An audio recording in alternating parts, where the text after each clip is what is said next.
Empezamos una nueva edición de Café Mercosur, este espacio en el que nos proponemos analizar la realidad de los países de la región con un foco en los aspectos jurídicos.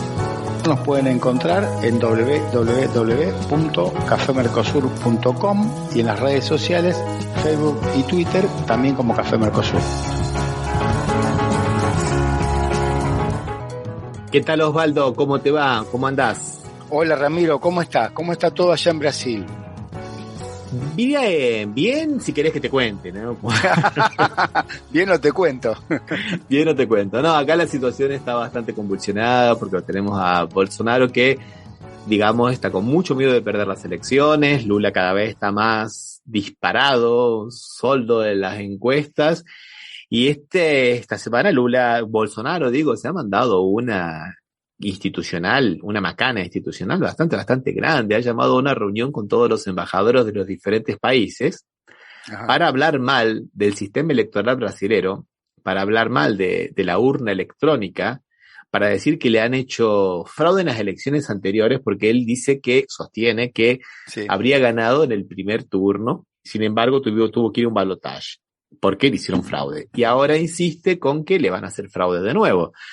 Y es interesante porque en esta retórica, digamos, negacionista, que no es nueva, ¿no, Osvaldo? No solamente Bolsonaro no inventó nada, tenemos otros casos, ¿no? Sí, en la Argentina hay uno muy cercano, Macri siendo el presidente decía que le iban a hacer fraude. Bueno, tomando el patio trasero de Estados Unidos, diríamos, porque en Estados Unidos el presidente también hizo lo mismo.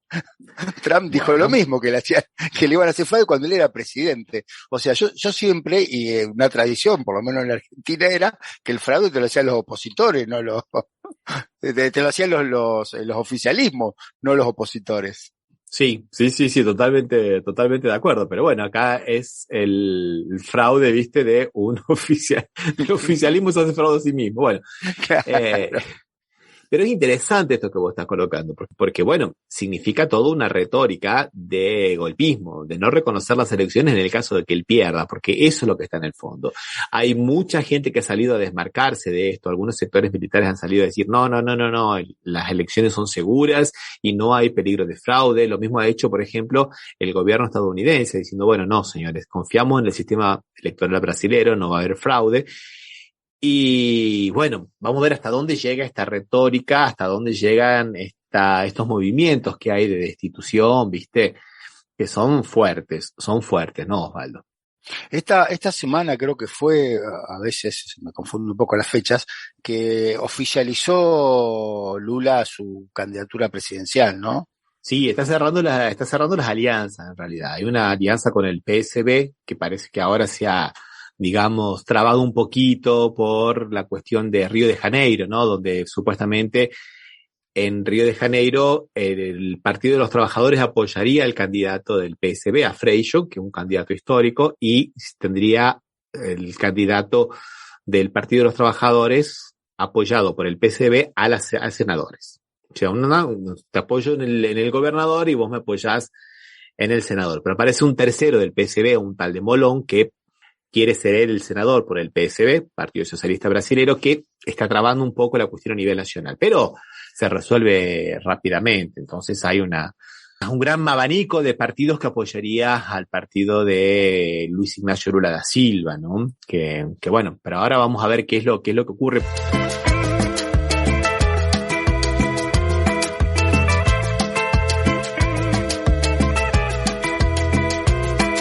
Por otro lado, como dijimos en el programa anterior, esta onda de violencia que hay en Brasil, una campaña muy, pero muy violenta. No solamente campaña violenta, como vimos en el programa anterior, con relación a los políticos, sino también con relación a la población, ¿no? Esta semana hemos tenido otra intervención de la policía en Río de Janeiro que ha dejado un saldo de muertes. Primero dijeron que eran 5, después son 18 y pueden ser más en realidad. La policía civil ha dicho que son más. En el complejo alemán, ¿no? Una favela. Y de nuevo, mataron gente que supuestamente era sospechosa, mataron una ama de casa también que no tenía nada que ver. Caen muertos gente que no son criminales. O sea, falta inteligencia, sobra truculencia y falta inteligencia en estos operativos policiales, que no son pocos. Estamos hablando de 1.300 operativos en los últimos años, lo que da aproximadamente 2 por día, Osvaldo. O sea que la situación en Río es muy, muy violenta, ¿no? Sí, este último operativo con muchas víctimas, acá fue noticia un día, fue noticia en los diarios y en los medios de comunicación por realmente lo luctuoso, ¿no? Del operativo con tantas muertes que no tenían por qué haber pasado, y todos enseguida suponen que fue atribuible al exceso de la policía en la represión, ¿no? Fue otro más del gobernador Castro, que tiene ya varias en su haber, ¿no? Varias de estas cosas en su haber.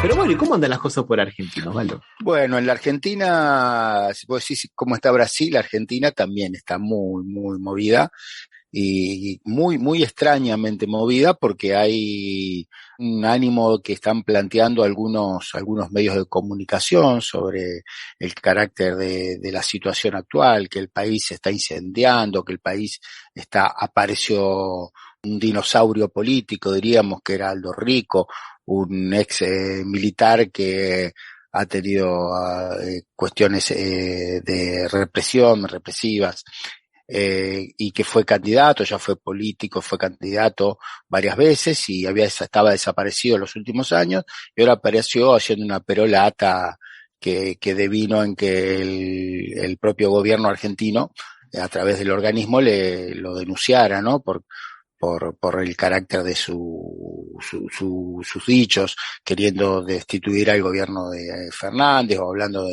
de que ya está en la hora de que hay cosas que tienen que hacerse. O sea, todo ese discurso que estamos acostumbrados y que no siempre o sea, que se fundan en hechos que no se corresponden con la realidad, porque la verdad, si lo ven desde el punto de vista que así lo presentan, que la situación económica es muy mala en la Argentina, los datos macroeconómicos no marcan eso. Si bien encontramos que hay algunos datos en la microeconomía, en la gente, como es la inflación, y que el sueldo no alcanza, y que los productos aumentan constantemente, pero los datos duros de la macroeconomía este año son excepcionales, son realmente datos que no veía desde hace años en la Argentina, un crecimiento en la producción, en la exportación, en la utilización de la industria, en el trabajo, en los índices de desocupación bajos, y sin embargo se escuchan algunas cosas que parece que el país se estaría incendiando, ¿no? Mira, yo te voy a dar algunos datos de un artículo que nosotros tradujimos para nuestro blog, que se llama Argentina Traducida, que lo tomamos del diario Contexto, que se relacionan con la actividad económica de mayo. Bueno, está bien, mayo era interesante porque eran el último mes, digamos, antes de la renuncia de los dos ministros, ¿no? De Guzmán de Economía y de Culfas, ¿no? ¿Y qué es lo que arrojó esta medición? Bueno, que hubo un crecimiento interanual de mayo a mayo del 7,4%, o sea que no es poco. 7,4% en un mundo que está con grandes problemas de inflación y con grandes problemas de crecimiento, inclusive la propia China, ¿no? Que eso de que crece a tasas chinas, ya hay que conformarse con bastante poco, porque no son el 10 o 11% como crecía antiguamente.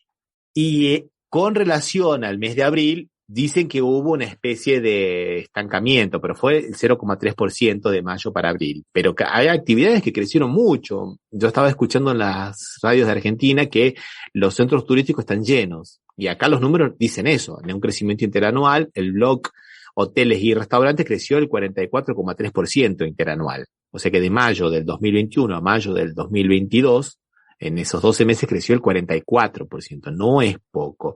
Y lo mismo que la industria manufacturera, Osvaldo, la industria manufacturera también creció muchísimo, la construcción creció casi el 14, el 13,8%, lo que es la actividad minera creció el 14%, o sea, son números macroeconómicos que en esta coyuntura internacional en la cual estamos, está muy, pero muy bien, ¿no? Y mire, qué interesante lo que ha tirado un poco para atrás, ha sido la producción agropecuaria y de peces, que tuvo una disminución del 5,3%. O sea que eso de que el campo es el motor de la economía argentina, acá no se ve muy reflejado, ¿no? Por lo menos no fue el motor del crecimiento, todo lo contrario, fue el ancla del crecimiento, ¿no? Sí, es así, o sea, lo que vos decías, te escuchaba hablando de lo que es aumento en restaurantes y todo, te puedo asegurar que acá en la Argentina hay veces que se festejó hace poco el Día del Amigo, ¿no?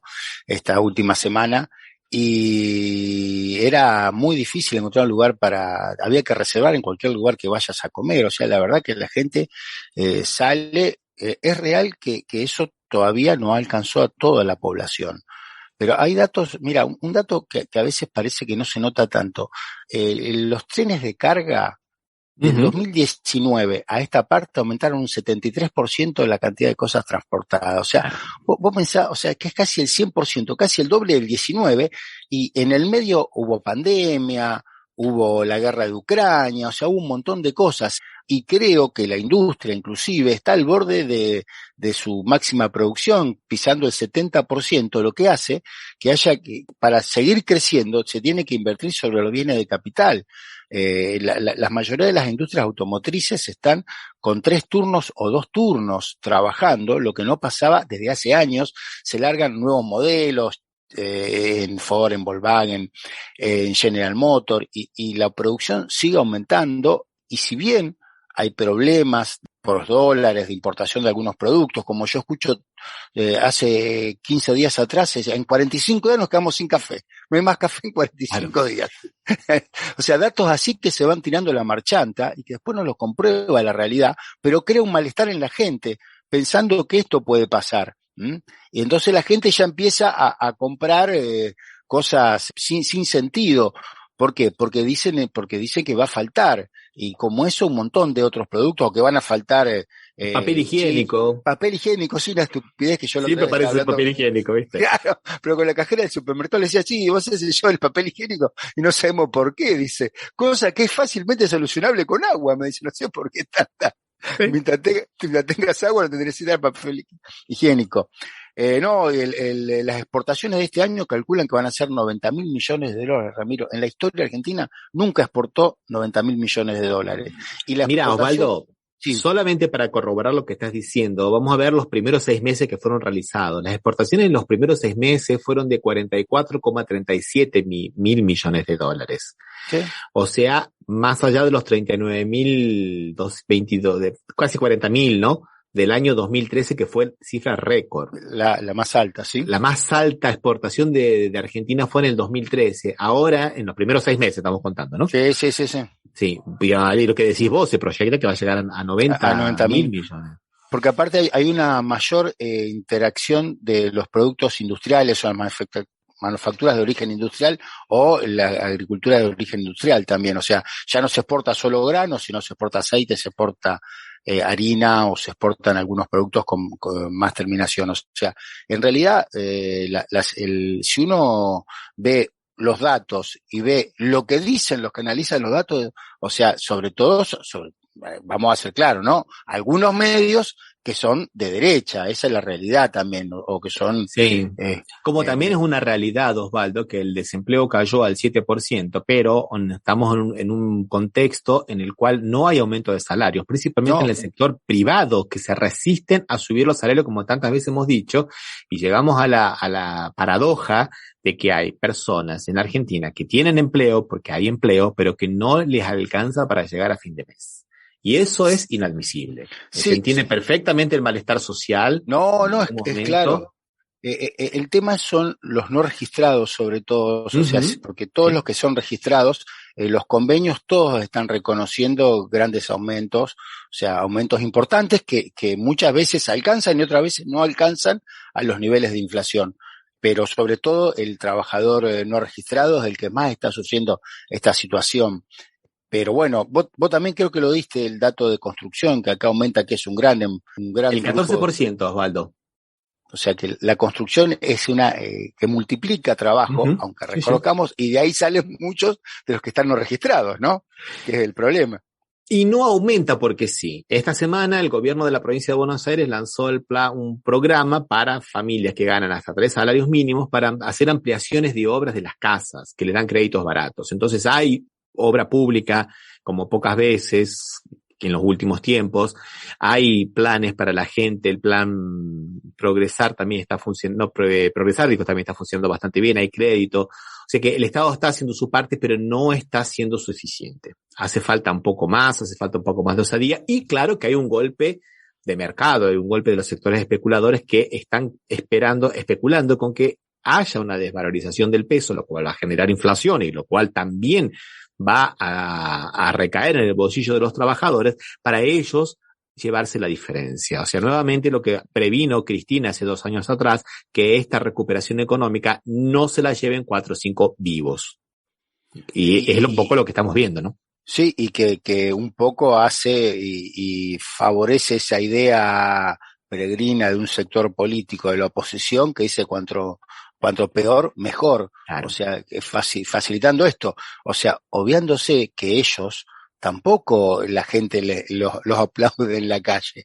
Y esta semana fue claro lo que pasó, ¿no? A este golpe de mercado, a estos 14.000 millones de dólares que tendría que liquidar el agro y no lo liquida, le sumamos lo político que estás diciendo vos. Le sumamos a una Cristina Bullrich que dice queremos gobernar ahora, tenemos las soluciones ahora, que se vayan. Sí, lo tenemos renuncie. Al señor Aldo Rico, ¿no? Sí, Aldo Rico haciendo en el mismo sentido, no, realmente, pero ellos, suponiendo que esta situación de descalabro que ellos mismos están anticipando o están fogoneando, tampoco le suma, porque lo que pasó en Ituzaingó esta semana fue claro, tampoco le suma, la gente no los apoya de manera que, ay, que bueno, estamos esperando que ustedes vengan. Paremos ahí, Osvaldo. ¿Qué pasó en Ituzaingó, que es una ciudad del Gran Buenos Aires, ¿no? ¿Qué pasó? Contá. Salió a hacer un timbreo, un recorrido, ya no los timbreos que se hacían habitualmente cuando era presidente o en algunos momentos en que estaban todos preparados y estaban hablados al que le tocaba timbre. Entonces cuando salían pensé que estaban todos contentos, hacían la selfie, sacaban las fotos. O sea, realmente se notaba que era tan armado. Pero bueno, hay gente que le gusta ese tipo de cosas. Salió a hacer algo independiente y se cruzó con un kiosquero de barrio. Estamos hablando de Mauricio Macri, ¿no, Marcel? Sí, Osvaldo. Perdón, no lo había dicho, Mauricio Macri. Y Ituzaingó también es un partido del Gran Buenos Aires. Exactamente. No de capital, sino del Gran Buenos Aires. Uh-huh. Un partido de los populosos, diríamos, ¿no? Donde la mayoría de gente es trabajadora, clase media, gente trabajadora. Bueno, entonces pasó delante de un kiosco de revistas. Y lo que hizo Alba dice, no, yo no te saludo, le dijo, pero muy amablemente, diríamos, no se lo dijo de mala manera. Bueno, siguió. Y bueno, y después, caminando, una señora lo increpó diciéndole que alimentaron con la que vos te robaste. Se lo dijo 2 o 3 veces. Y ahí apareció la amenaza del que era el secretario de Medios de Comunicación, Lombardi, bautizado por el periodista Víctor Hugo Morales de Argentina como Canalla Lombardi, excelente el epíteto que lo antecede, amenazando a esa señora, ¿no? Y le dijo, sos boleta es una cosa terrible, porque sos boleta en Argentina significa te matamos, o sea, estás muerta, ¿no? O sea, un mensaje mafioso. Sí. Porque son eso, son mafia, ¿no, Osvaldo? Sí, ser boleta acá, o sea, decirte ser boleta es decirte te voy a matar, o sea, directamente, sí. no tiene otra interpretación que sea.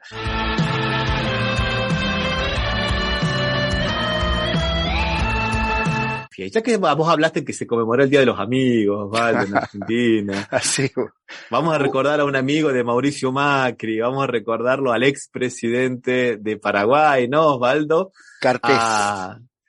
A Horacio Cartes, gran amigo de Mauricio Macri, a tal punto que en plena pandemia, cuando nadie podía salir, le mandó un avión privado a Mauricio Macri a Buenos Aires, que fue corriendo a Paraguay a visitarlo en un día, volvió a la tarde, supuestamente no sabemos a qué, porque se fue con un maletín y volvió sin nada, en un avión privado. Pero que se lo puso Cartes también, Horacio Cartes. Te digo, Ramiro, esto del amigo que vos bien decís, es porque cuando volvió, preguntado Macri qué hizo en Paraguay, dijo, fue a visitar a un amigo. Sí, claro. El presidente Cartes. Él mismo lo dijo. O sea. Que un amigo es una luz brillando en la oscuridad.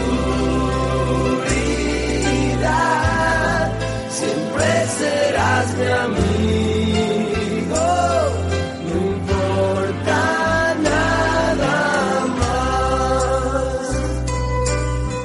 Ahora, no sé si va a poder tomarse, habrá ido a comer la noche del miércoles, no lo sé, que es cuando se festejó el Día del Amigo acá, porque está medio complicado con la justicia norteamericana, ¿no? Bueno, el gobierno de Estados Unidos señaló que es una persona altamente corrupta. A mí me encantan estas calificaciones, ¿no? Altamente corrupta, y recibió a prohibirle el ingreso al territorio estadounidense y congelar los activos que tienen en el país. A él y su familia, claro, ¿no? Y lo acusó también de obstruir una investigación internacional contra el crimen organizado, o sea, contra la mafia, ¿no? Por eso repetíamos que amigos son los amigos, ¿no? Claro, dime con quién anda y te diré quién eres, ¿eh? Dime con quién andas y te diré quién eres. Vamos a escuchar una canción, Osvaldo, y después seguimos, ¿qué te parece? Dale.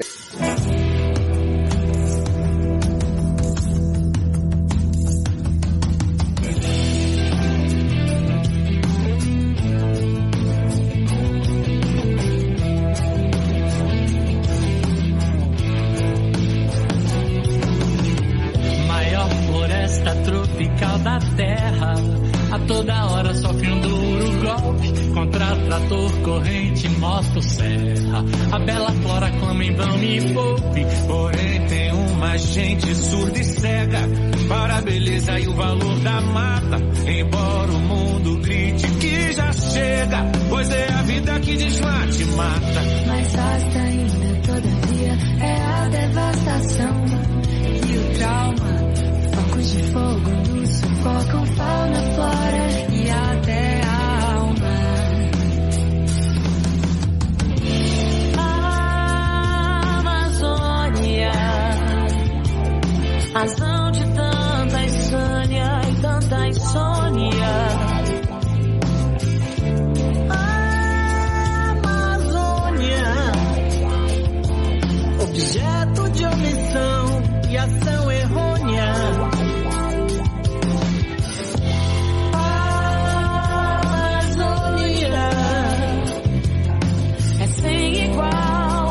Sem plano B nem clone, a Amazônia.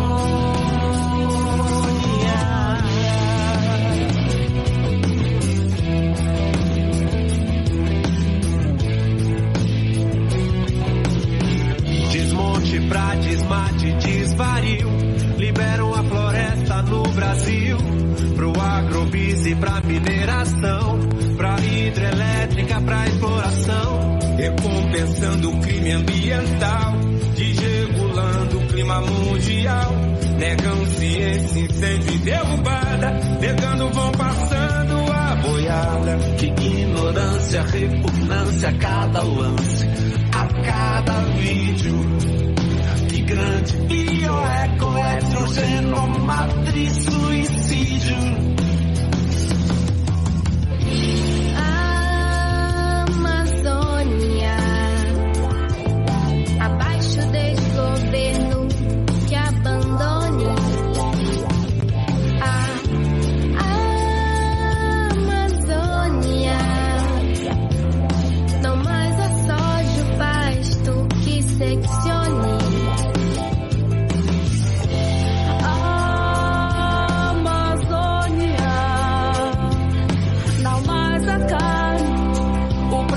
Que pressione a Amazônia.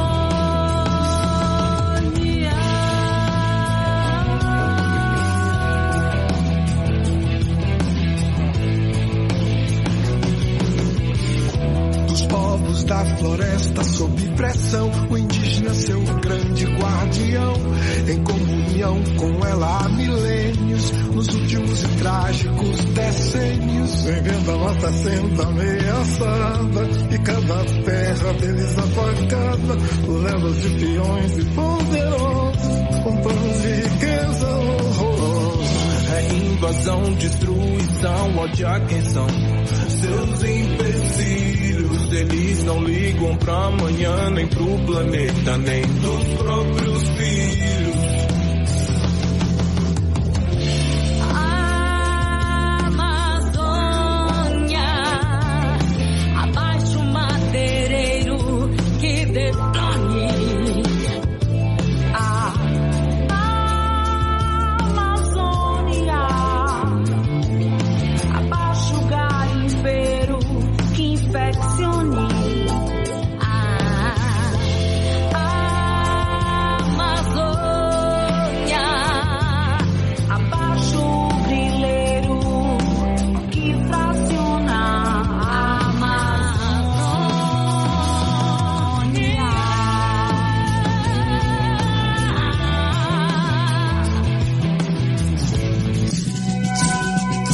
Estás escuchando Café Mercosur. Somos Latinoamérica, no lo olvidemos nunca más.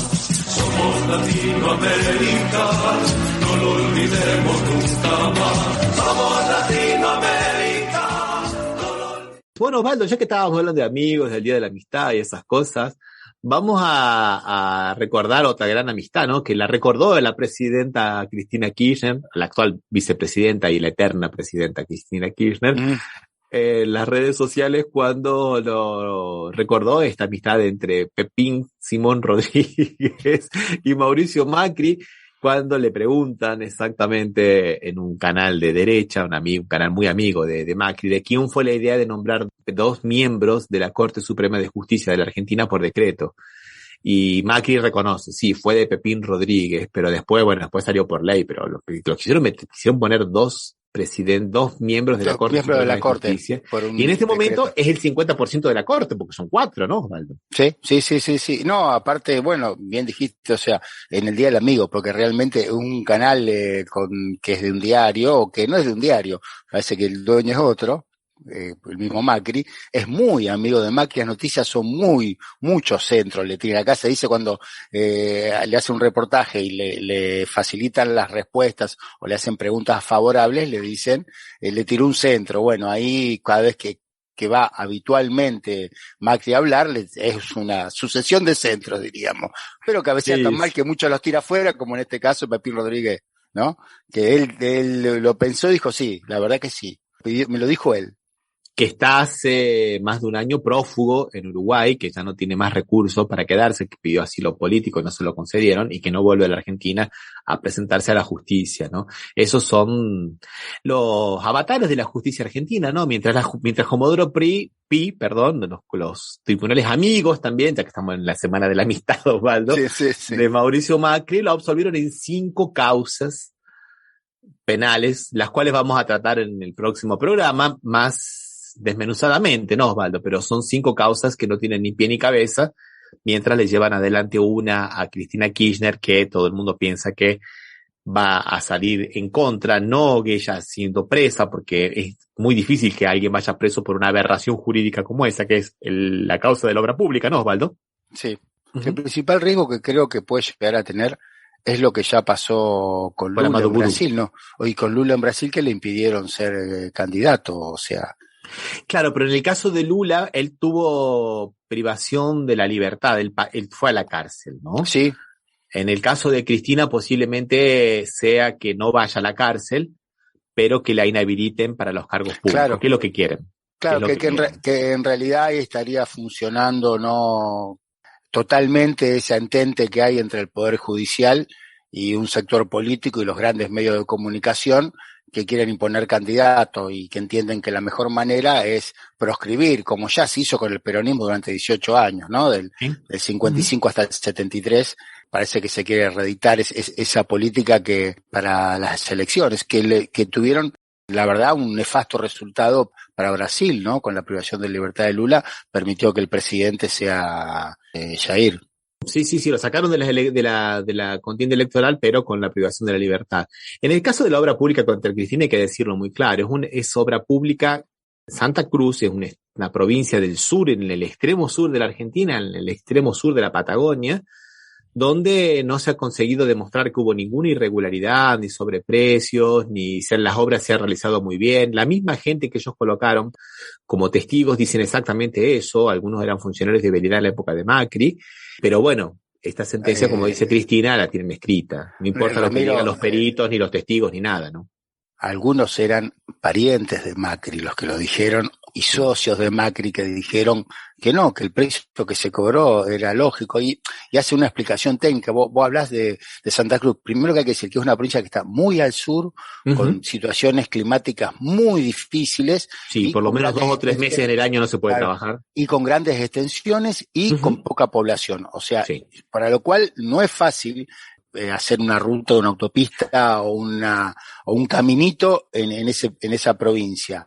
Y lo cual, o sea, nos justifica seguramente si hubo grandes incumplimientos, pues dice que los incumplimientos fueron normales y habituales, como hay en todas las obras.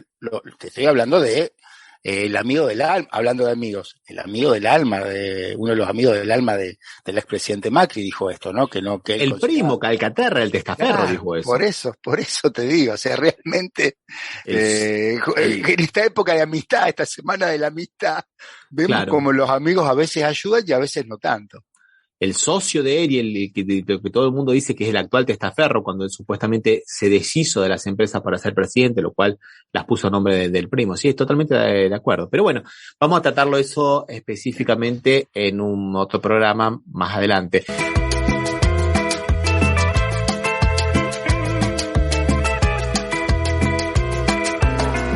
¿Qué te parece si escuchamos una entrevista que le hicimos a Adriana Taboada, integrante de la Comisión de la Memoria, Verdad y Justicia de la Zona Norte, una psicóloga, dirigente de los derechos humanos? Adriana Taboada, es un gusto tenerte con nosotros. ¿Qué tal? ¿Cómo te va? Bueno, hola, Adriana. ¿cómo les va? A ambos. Osvaldo, Ramiro. Bien, sabemos que estás en un evento, estás terminando un evento muy, muy interesante relacionado con los derechos humanos, ¿no, Adriana? Mira, estamos en Argentina viviendo un momento, cuando comenzamos o retomamos, porque el proceso de justicia empezó hace 45 años, ¿no? La búsqueda de justicia. Primero de aparición con vida vamos a hacer, y poco de historia. Al principio era aparición con vida, esta era la consigna y esta era la lucha. Bueno, el tiempo fue mostrando otras realidades y la lucha se fue trocando, digamos, y ya ahí el tema de la verdad siempre golpeando con fuerza. ¿Qué pasó? ¿Quién fue? ¿Dónde están? Y el pedido de justicia, ¿no? Un pedido de justicia que encarna en el juicio de las juntas a mitad de los 80 y que luego, impunidad mediante, quedó frisado, digamos, impedido 20 años y que pudimos retomar hace 17. Cuando todo este proceso se fue desarrollando, ninguno imaginó el panorama que tenemos hoy, ¿no? El panorama que tenemos hoy es de, por supuesto, muchas muertes. Los genocidas todos envejecemos, el ciclo de la vida, ¿no? Tiene fecha de vencimiento. Entonces estamos hablando de muerte, y donde hay muerte hay impunidad, si no llegamos a condena. La vida no solamente lleva a la muerte, sino que en el medio del proceso del envejecimiento a veces, no siempre, pero a veces también lleva al surgimiento de patologías, y ahí, si el genocida no está en condiciones mentales de ir a juicio, pues también quedará impune. Y otras cuestiones que van pasando, por ejemplo, que cumplan condena, ¿no? Cuando peleábamos por justicia, nadie pensó, no se nos cruzó, jamás fue un tema pensar que algún día podían cumplir condena, y que si cumplían condena, nosotros como movimiento de derechos humanos, lo digo en términos generales, amplios, el movimiento hizo una apuesta muy fuerte, una apuesta política y de principios por la justicia, ¿no? Y eso implicó tener tribunales propios, leyes propias, no hacer nada especial, ¿no? Bueno, todo lo que ha caracterizado y enriquecido el proceso nuestro, es la particularidad.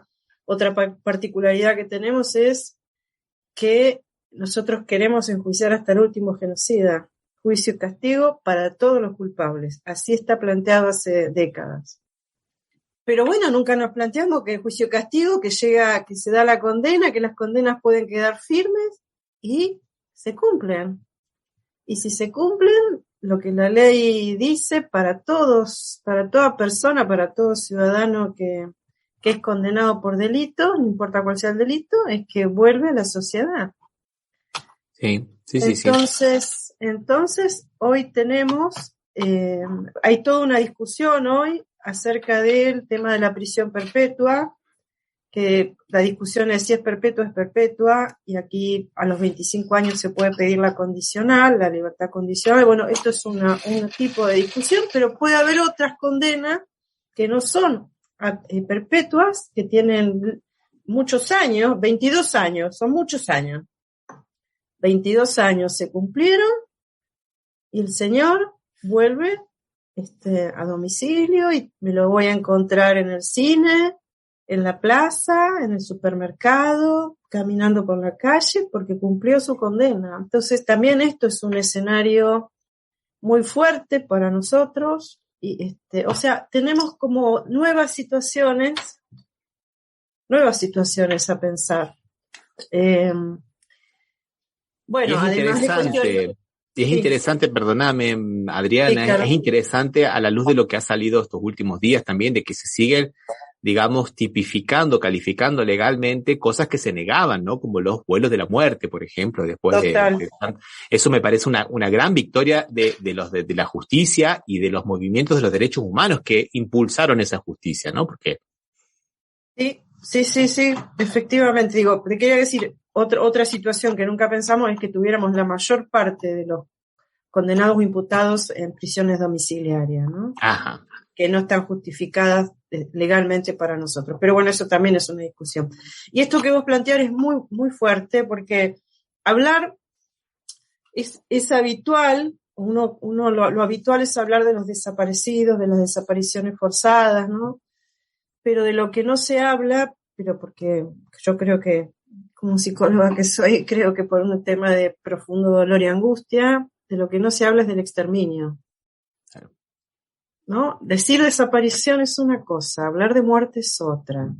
Y el exterminio implica no solamente la muerte, sino saber o decir o buscar cuál fue la manera, ¿no? Cuál fue el método, porque no es que se mata y decimos 30.000 desaparecidos. ¿Qué se hizo con todos esos cuerpos? ¿No? Algo había que hacer, es como el tema del nazismo, ¿no? Sí. Algo había que hacer con los cuerpos, hay que poder pensar, no es aleatorio, lo maté a ver qué hago. No, esto tiene que, también se planifica qué hacer con los cuerpos, hay un proceso de planificación. Bueno, en el caso de ESMA, de la Escuela de Mecánica de la Armada, un caso más conocido internacionalmente, y ahora una cosa que por supuesto no puedo decir que nos llena de satisfacción, pero hay una sonrisa y hay algo ahí como de tranquilidad en el proceso, de hicimos algo bien, o esto es de las cosas que también hicimos bien, o se hicieron bien. Es que hace muy poquitos días hubo una condena muy importante por primera vez en un juicio que se llamó Vuelos de la Muerte, vinculados a Campo de Mayo. Y ahí hubo los 5 acusados, porque hubo algunos que murieron previamente, otros que quedaron afuera de juicio por incapacidad mental. Los 5 acusados, los 5 fueron condenados a cadena perpetua.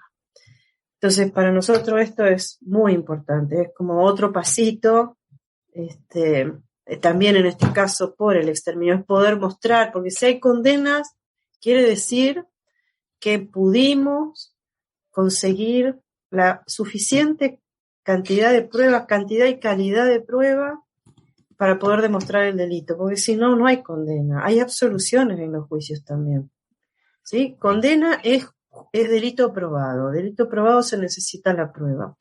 ¿Cuál fue la prueba? Y esto también es muy, muy importante en ese juicio en particular, hay otros, pero en ese fundamental, es que la prueba la aportaron los hombres que hicieron el servicio militar obligatorio entre el año 76 y 83. O sea, la población civil. Los hombres comunes, nuestros vecinos, nuestros compañeros de trabajo o estudio, el padre de un amigo, ¿no? Uh-huh. Sí. ¿No? Alguien, cualquier hombre que haya hecho el servicio militar obligatorio, en ese periodo, no cualquiera, muchos tuvieron a veces la posibilidad de escuchar cosas, de ver cosas, muchas veces los hicieron participar en operativos. Uh-huh. Sí. Y algunos de esos hombres se han acercado, a veces se los convocó y pudieron declarar, otras veces se acercaron porque ha habido campañas buscando estos testigos y se han sentado en los juicios. Y entonces pudieron decir lo que vieron, lo que escucharon. Hay información, digo, mirá que yo tengo la vida entera dedicada a esto, o sea, he escuchado de todo, por la profesión, en mi condición de familiar, en mi condición de militante de derechos humanos, o sea, tengo así como un amplio espectro de información, pero hay otras que no, viste, como, oiga, un colimba, por ejemplo, declara, entre otras cosas, que en la oficina, en el sector donde él trabajaba, en el Campo de Mayo, existe el Batallón de Aviación 601. Ese era el espacio, el grupo que se ocupaba de subir a los compañeros y compañeras al avión y tirarlos en el río. Bueno, y él contaba que en la oficina, en el sector, en un sector de oficina, había, mira, es tremendo, había un oceanógrafo. Nunca se me había ocurrido que podía haber un oceanógrafo. O sea, uno sabe de muchas profesiones sí. que, rompiendo todo código de ética, colaboraron y participaron en todo el proceso del genocidio. Pero nunca se me había ocurrido a mí que un oceanógrafo estuviera sentado ahí haciendo cálculos, ¿no? Y viendo qué día, si salir o no salir, y a qué distancia, o dónde tirar los cuerpos para que los cuerpos no volvieran. ¿No? Es siniestro, pero bueno, esto tiene que ver con la verdad. ¿No? Nosotros pedimos justicia, pero queremos verdad. Queremos verdad. Bueno, esta verdad, que a mí me sorprendió, esta verdad la aportó un ciudadano, un hombre común y silvestre que tuvo que hacer el servicio militar ese año en ese lugar. Esto era en el 76, ¿no? ¿Cuántas cosas nos faltan todavía por pensar, por conocer? ¿No? Como, yo digo, bueno, no perdí la capacidad de asombro, ¡qué suerte! ¿No? Porque un problema en todo este proceso es que uno se endurezca. Y es interesante. Me sorprendí, qué bueno, me sorprendo con esto también.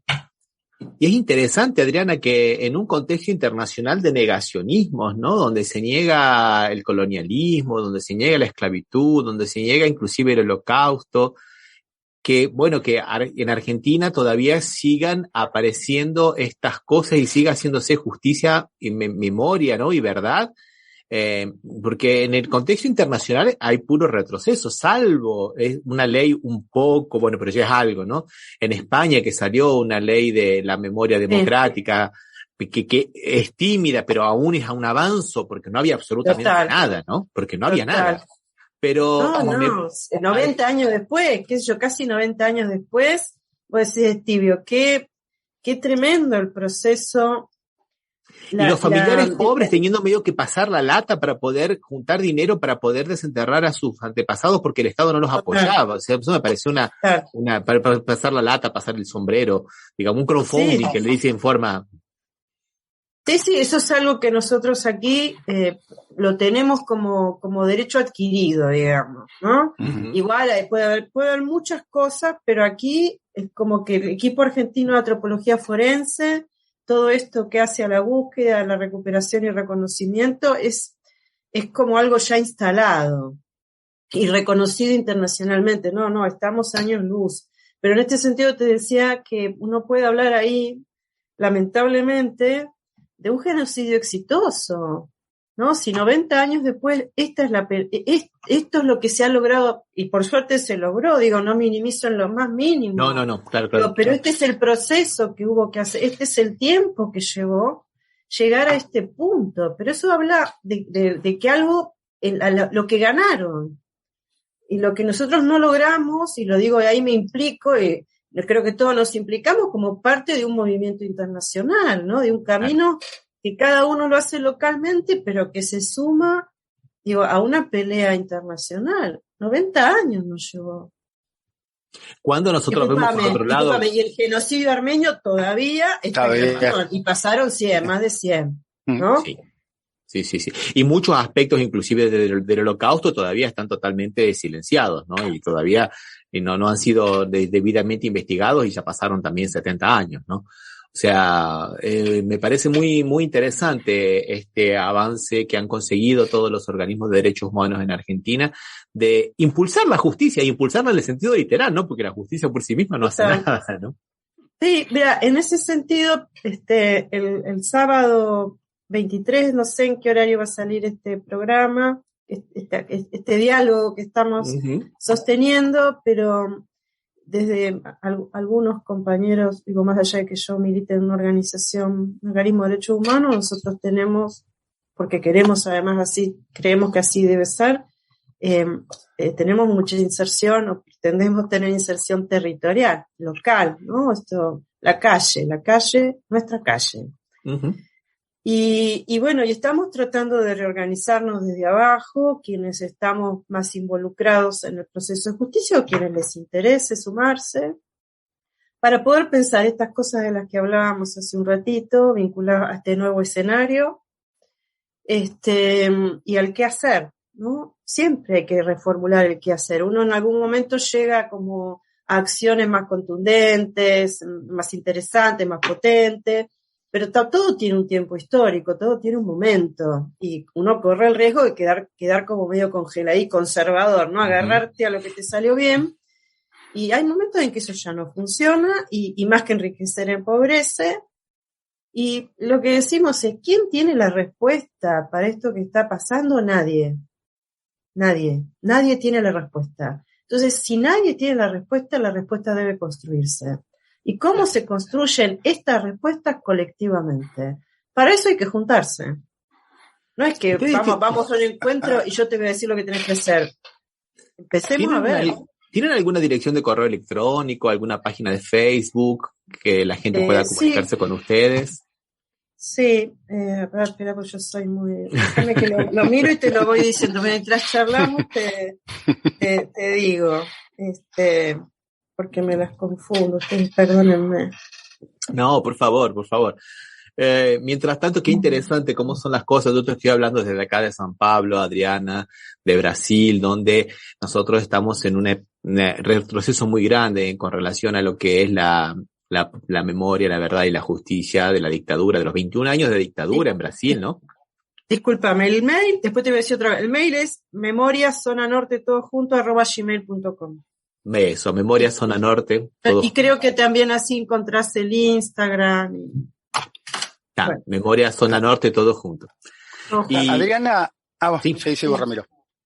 No, eso, le estaba comentando eso, los retrocesos que nosotros tenemos aquí en Brasil, donde desde una comisión de la verdad que no llegaba a juicio, que se hizo hace unos 10 años atrás, ahora a que el gobierno conmemore el día del golpe como una fecha patria, ¿no? Que lo hizo el gobierno de Jair Bolsonaro. Hay un retroceso muy significativo al respecto.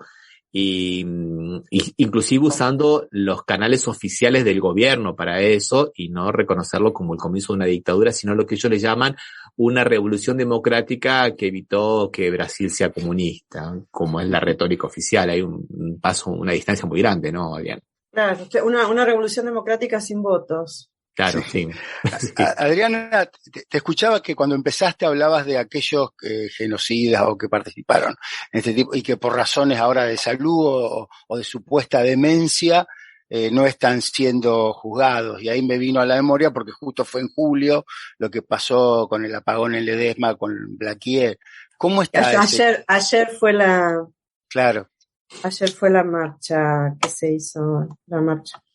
¿Cómo está el tema de Blaquier? Bueno, el tema de Blaquier, la Cámara, te quiero decir, no, yo soy psicóloga forense, entre otras cosas, y trabajo a peritos genocidas hace más de 10 años como representación de las víctimas, y desde hace un año trabajo en la Secretaría de Derechos Humanos haciendo esta tarea. Es la primera vez que el Estado tiene equipo forense, así que lo hago en nombre del Estado. Y quiero decirte, porque este ha sido un tema difícil, nosotros como secretaría, un colega médico legista y yo, que éramos quienes estábamos allí, peritando a Blaquier, yo perité a Blaquier. Ah, sí. Fui parte del proceso, de evaluación, y soy de las que cree que Blaquier no está en condiciones de estar en juicio. No está en condiciones, realmente es una... Nosotros, honestamente, yo creo que... No, está bien, porque si es un hecho inobjetable... No, digo porque es un tema, el cuerpo médico dijo, cuerpo médico forense, que para quienes no saben, en este país,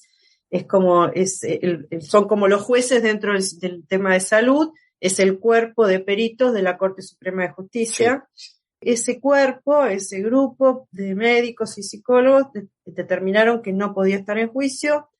Nosotros como peritos de la Secretaría opinamos lo mismo. Después estaban los representantes de una querella particular y de la Fiscalía, que opinaron que estaba simulando. No voy a abrir aquí todo el debate y lo que era. Hay dos posiciones ahí. Sí. Por supuesto, quienes opinaban que estaba simulando apelaron esa medida y solicitaban que se volviera a hacer la pericia y que en ese caso la pericia la hicieran profesionales de la Universidad Nacional, de la Universidad de Buenos Aires. Sí.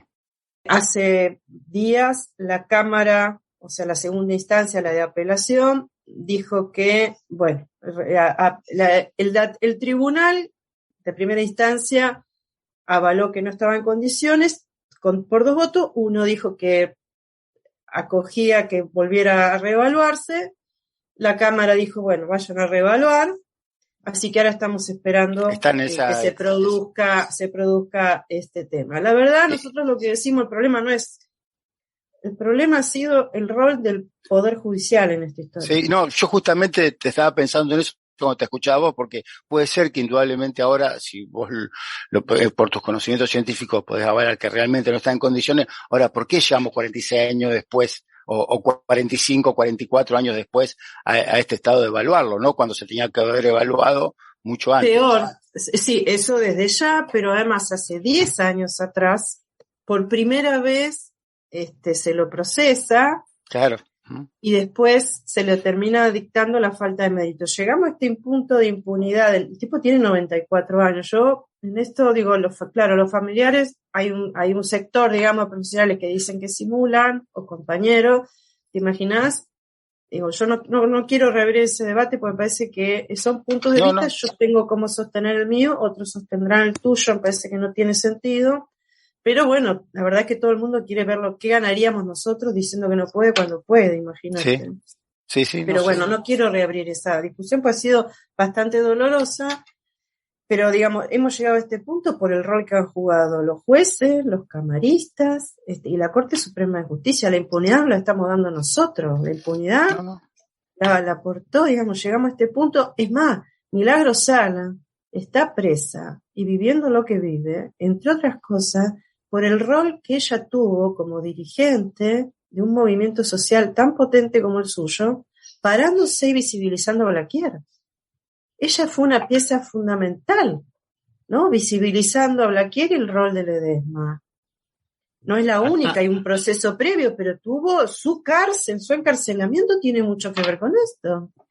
A tal punto es así, Adriana, te voy a comentar algo, una pequeña anécdota personal. Cuando yo visité la primera vez la región de Carilegua, allá en enero del 2014 fue, estábamos en una posada, un hotel de una familiar prácticamente, porque no hay grandes, no había en aquel momento, no sé cómo estará ahora, no hace mucho tiempo, no mucha infraestructura, así que una casa familiar prácticamente que alquilaba.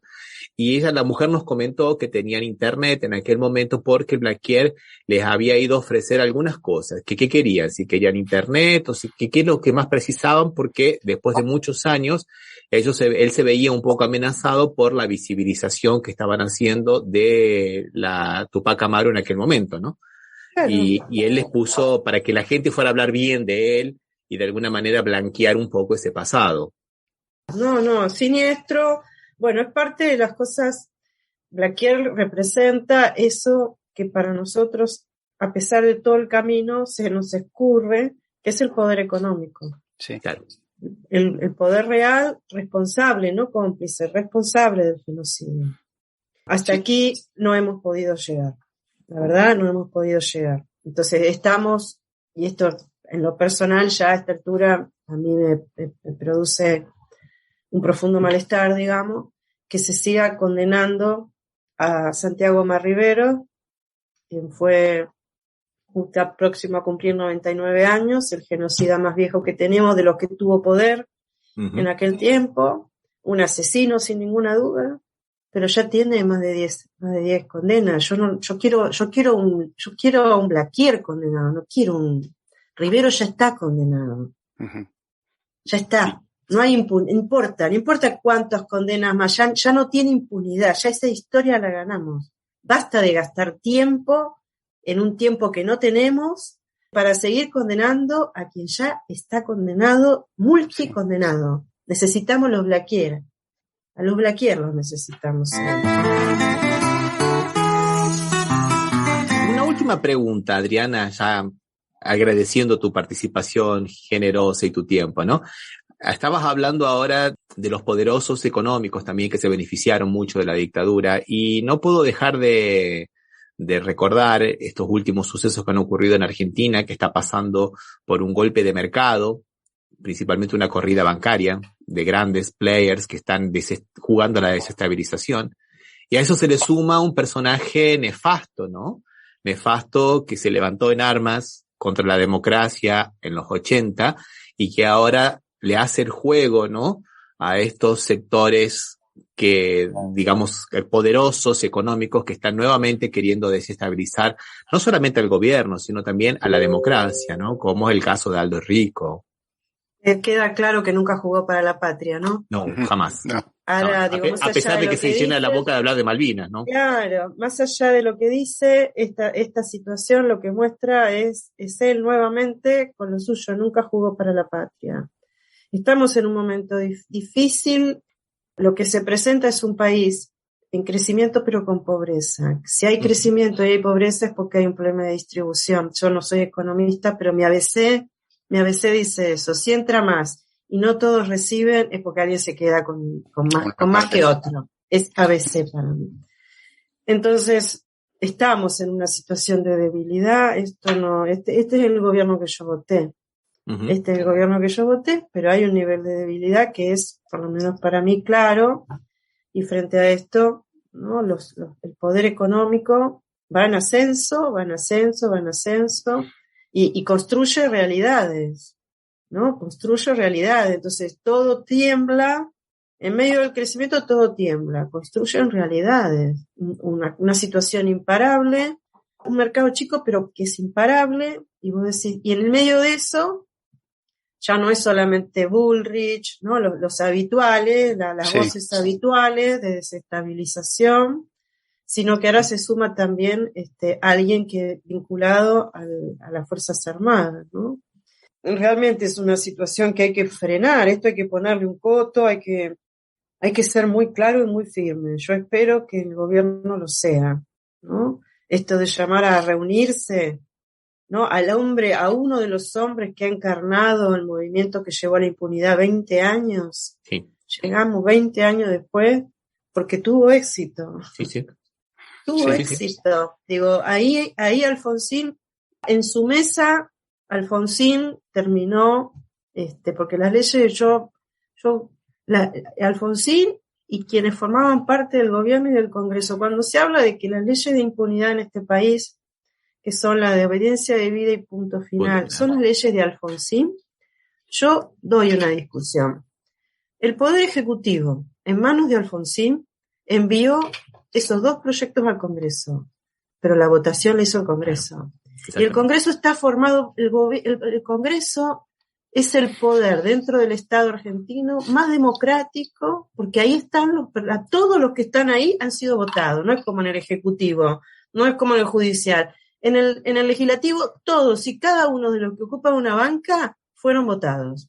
Uh-huh. Fueron votados. O sea que esa ley la votaron. Los radicales y los peronistas y también los provinciales lo votaron. E inclusive, Adriana, quiero recordar, en abono de lo que estás diciendo, que en aquel momento, el Partido Justicialista, al cual yo también pertenezco, teníamos mayoría en el Senado. O sea que sin esa participación no hubiera salido la ley, no hubiera salido ninguna de las dos leyes, ¿no? Y esto es grave, no solamente por los 20 años de impunidad, que ya es un tema, sino porque la impunidad avanzó legalmente. Sí.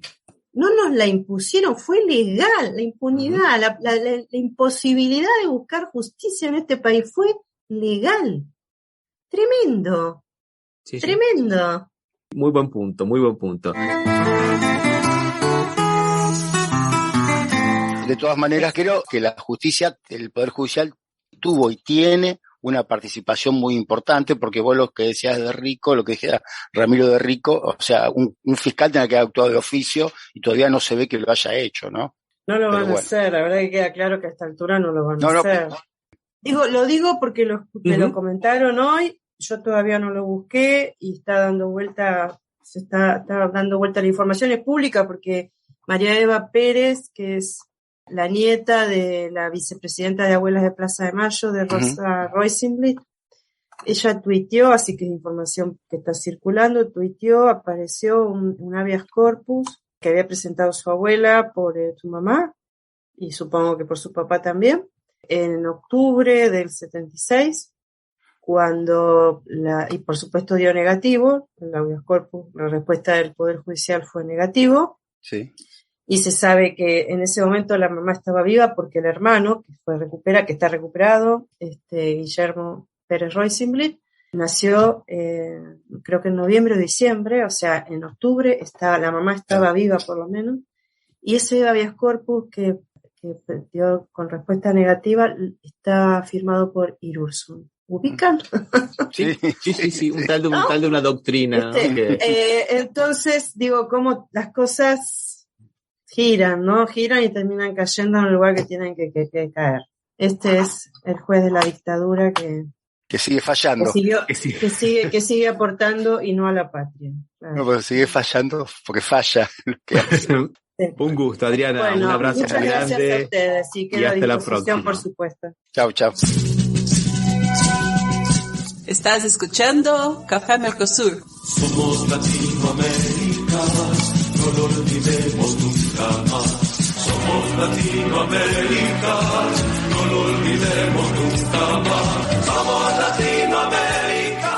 Bueno, y después de esta charla que hemos tenido con Adriana Taboada, que fue muy, pero muy ilustrativa, ayer tuvo la gentileza de mandarnos un mensaje, Osvaldo, actualizándonos un poquito sobre la situación de estos dichos de Aldo Rico que habíamos dicho nosotros, que habíamos comentado, y que la Secretaría de Derechos Humanos denunció al ex militar Aldo Rico por delitos contra el orden constitucional. Un poco como dijiste vos, no haría falta que haya una denuncia, ¿no, Osvaldo? Tendría que haber actuado algún fiscal de oficio, ¿no? Porque son delitos de orden público, ¿no, Osvaldo? Sí, realmente no tiene mucha explicación que no haya actuado un fiscal, aunque sea para que un juez la desestime, ¿no? Porque a veces todo eso, pero alguno que tenga algo de integridad para decir, no se puede decir estas cosas durante un proceso constitucional y de derecho. Ya escuchamos que a algunos es más difícil que hagan eso, si durante la dictadura rechazaban los habeas corpus, no le podemos pedir mucho que hagan algo ahora, ¿no? Bien, antes de despedirnos, quería comentar aquí un mensaje que nos ha dejado Cristian Sales en el Facebook, y que justamente, muy pero muy bien colocado, él dice que Río de Janeiro tiene un gobernador que es Castro, que era vicegobernador del anterior de Huitzel, que gana las elecciones subido a la ola del bolsonarismo.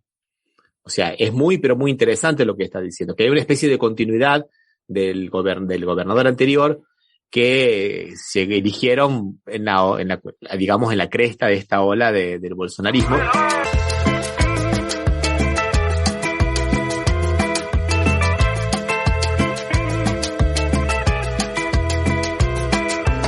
Bueno, Osvaldo, dejamos por aquí. Ha sido un gusto haberla tenido, Adriana Taboada. Realmente nos ha ilustrado muchísimo y hemos tratado de dar un pequeño panorama de todas las cosas, pero la verdad que la realidad de Argentina y de Brasil nos ha traído tantas cosas esta semana, ¿no, Osvaldo?